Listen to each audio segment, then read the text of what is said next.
If you are a Mexican daughter, you need to read this book. This is my type of fucking romance book. This is an enemies to lovers. It wasn't my vibe. One of my favorite romances. You guys need to read this series. I just didn't agree with it.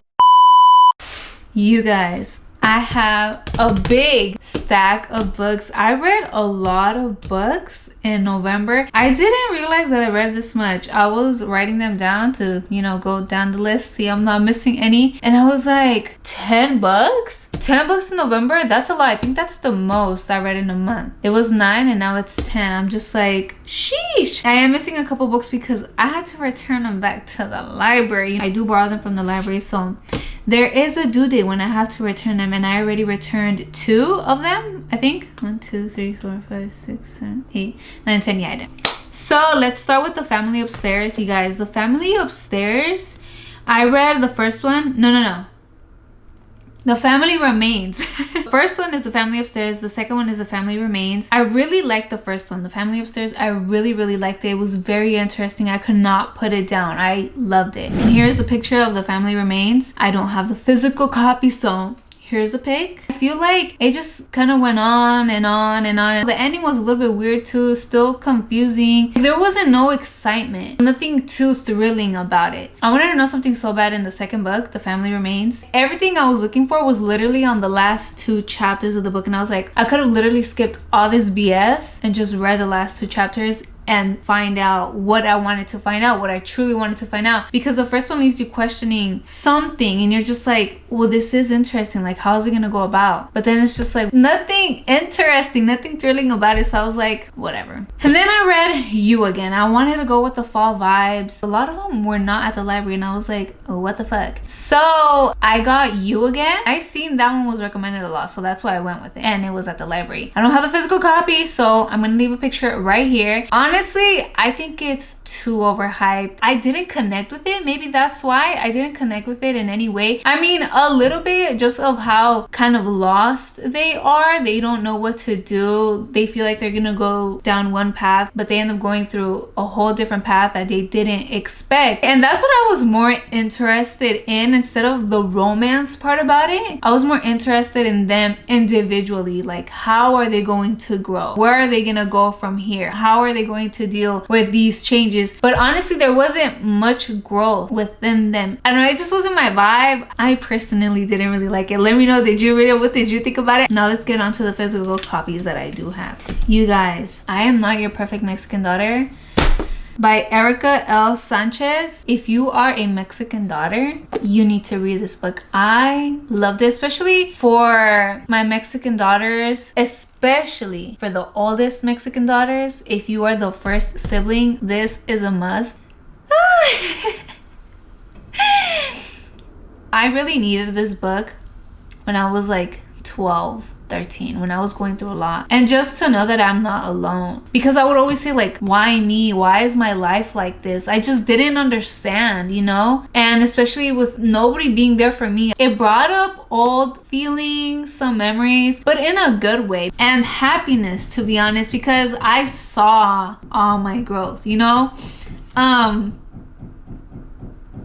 Just because of how proud I am of me, of literally getting through it, getting through everything. I never thought I'd be happy. I never thought I'd be at peace. You guys, like, I was so into alcohol. I would escape because I wasn't happy, and I would just numb myself, and that I was able to get myself out of that just to like truly understand and dig deep and heal, you know? Look at all the trauma and just face it, face my reality. I totally recommend it if you're a Mexican daughter, honestly, any type of daughter. It's crazy how much I related to it, how I went through similar situations, how I felt the same. It talks about depression and anxiety, and I've dealt with that. I totally recommend it. I loved it. My eyelash might be coming off. Ooh, dude, this one, The Match, I loved it. It was so cute. I was so excited to read this one and the other one, to be honest. I read them both. This is part of a series by Sarah Adams. When I just don't know what to read, when I'm looking at TikToks for some book recommendations and I just don't feel any, like I don't feel the vibes, I search up authors that I've already read books from and see what other books they got. And I was like, why the fuck have I not read some more Sarah Adams books? Like, what have I been doing? She has a lot of books and I've heard good good things about him. So I decided to go with this series, and I'm going to keep reading some more of her books. I don't know what the series is called, but When in Rome, and then there's Practice Makes Perfect. I love Practice Makes Perfect, you guys. And there's a third one coming out next year in January. I am so fucking excited. But anywho, The Match, I loved it, you guys. A simple romance. This one was so cute. Just the way they met and everything that it went about. There was no heartbreak, nothing. It was just simple. There was probably like a little bit misunderstanding. This is my type of fucking romance, but it was just so cute, so lovely. The second one was so funny. Honestly, they were both funny, but the second one, you guys, this is an Enemies to Lovers. It was so cute. Totally recommend. Let me know what other Sarah Adams books you guys recommend. These were just so lovely. Like these are my type of fucking romances. Okay, you guys, and then this one, The 7-Year Slip by Ashley Poston. I think that's how you say her name. This is another one where I feel like it's a little bit too overhyped. It was kind of confusing for me because, okay, this might be a spoiler alert, but help me out. It would go back in time 7 years. It just didn't click with me because like how was it the same outside but it was just the apartment? And I was so confused at first, but then once it got to this section where he couldn't go out, like he literally like disappeared, it was like, okay, well then I guess it is just in the apartment. But then she was able to leave. It was cute and all, but it wasn't my type of romance. But her book, The Dead Romantics, I love that one. It gets recommended a lot and I was really excited for it. It wasn't my vibe. Like I just didn't click with it. We didn't vibe with each other, and it's cool. It just wasn't my thing. This one, The Wish, dude, I totally fucking recommend this one. Okay, one of my favorite books, one of my favorite romances. It's up here with my top faves. Like I totally recommend this one. It was just, oh my god, it was so cute. I don't want to spoil it, but there was like a romance part, right? The way it was written too, I loved it. It was like in third person, but then it was also in first person, which I was bummed out at first when it was third person, but then I was like, okay, it's first person and now it like makes sense. And the romance part, something like happens and I was just like, no. I thought it was gonna go another way. Either way, I knew like it wasn't gonna be the happy ending, but I did not expect that ending with the whole romance part, and I was like, damn, like it had me crying. But then there was another part to it where, how can I say it without giving it away? A family member type of thing. Oh my god, you guys, like I just knew he was the person that he ends up being, if that makes sense. I just knew it. Dude, once like it gave it away, dude, I started sobbing. I could not stop crying. I love it when romances, you know, yeah, a happy ending and all that, they end up being together. But when it's like something about like a family member, just like a relationship with, I don't know, a mother, a father, a daughter, a son, whatever, it just like, it's just so cute when there's just more to the romance. You know what I'm saying? He has a lot of books. He wrote like The Longest Ride, Safe Haven, The Last Song, Dear John, A Walk to Remember, The Notebook, and I'm pretty sure the movies are probably based off of his books. I don't know, I haven't looked it up, but if they are, I fucking love those movies. A Walk to Remember, fucking love that movie. The Notebook is one of my favorite movies. I just love it. I love it, and it makes me cry every single time. But since I already watched the movies, like I'm not gonna read the books because I already know what happens, you know? So I'll see what other books he has that don't have movies or that have movies but I haven't watched. I don't know, we'll see. You guys, I totally recommend this book. Oh, and I don't see it recommended enough. I recommend this book. You guys need to read it, but prepare to cry. It's just, oh, it's so lovely. I loved it. I did read another series, by Elena Armas. You guys, it was so funny because I was gonna get these other books, then I saw these and they just caught my attention, and I said, you know what, I'm taking them both. The first one is The Spanish Love Deception. I love this one, and I don't see these books recommended at all either. I haven't seen them recommended in a TikTok video. I totally recommend these. It's so funny. It started off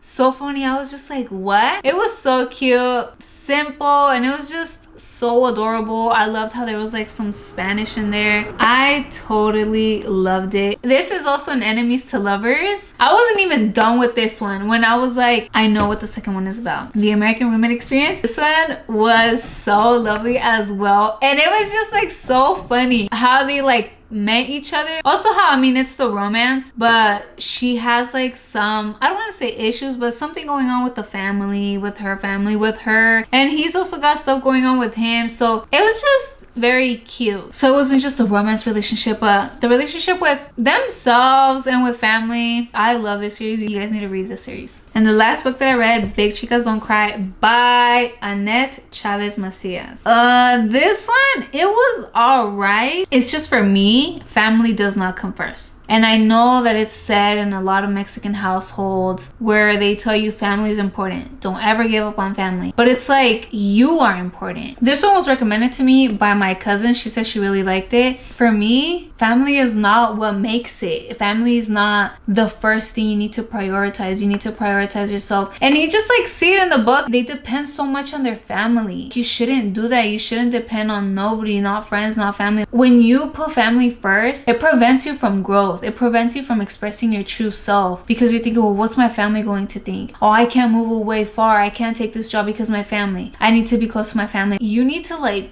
grow. You need to be on your own and depend on yourself because you just can't let nothing hold you back. Not friends, not family. You can't let nobody hold you back, and you shouldn't ask them what they think about something. You know, if you're trying to make a decision, it's what you think, what you want to do, not what your family wants you to do, not what they think. It should be what you think and what you feel. Like, that's why a lot of people still put family first, and like, no, I just strongly believe you should not put family first. Like, you need to put yourself first. If you don't love yourself, you don't really love your family. If you can't take care of yourself, you can't take care of your family. You have to take care of yourself. You can't pour from an empty cup. You need to put yourself first. You need to love yourself first. I was like reading it and I was like, you know what, I just need to finish fucking reading it because if I start it, like, I need to end it, you know. But it was just like, people grow apart. People outgrow each other. You outgrow family, and it's okay. You shouldn't put the effort to come rekindle and make things how they once were. Like, no, the past is in the past. If you outgrew your family, your cousins, your siblings, whatever, that is perfectly fucking fine. And this just says otherwise, and I'm just like, I just didn't agree with it, like with the whole concept. So that's why it wasn't my vibe. You know what I'm saying? But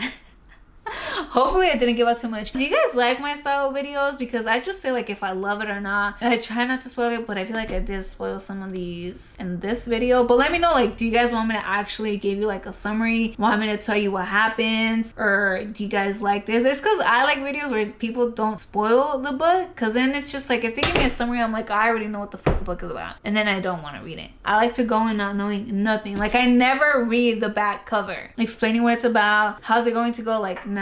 I don't read it because if I read it, I'm not going to read the book. I don't know, that's just me. But I hope you guys enjoyed this video. 10 bucks, you guys, 10 bucks, that's a lot. And I know this video is up a little bit late, but it's because there's just other stuff I was doing, and I got a new mic and I was playing with it, and it was just a lot. But hey, better late than never, right? I did put some books on hold for December, and I'm excited because it's some like Christmas romance books. So I'm actually excited. I'm not a holiday person at all, but I'm excited to read those books. And I do have a fantasy.